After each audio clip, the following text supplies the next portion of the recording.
ఎప్పటికైనా సొంతం. రాదురా ఏ విజయం నీ కోసం నా కోసం, ఎటుపోదురా నువ్వు చేసిన కష్టం ఎప్పటికైనా సొంతం.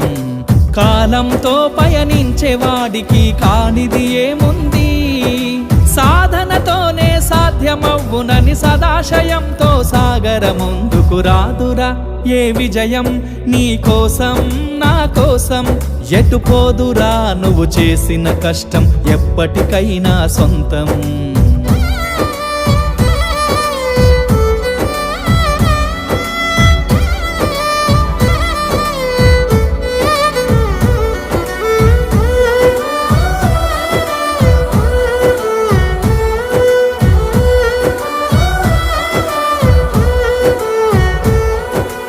ఆకాశంలో అలలాగా పోయే ఆ పక్షులనే చూడు, అనుకున్న గమ్యం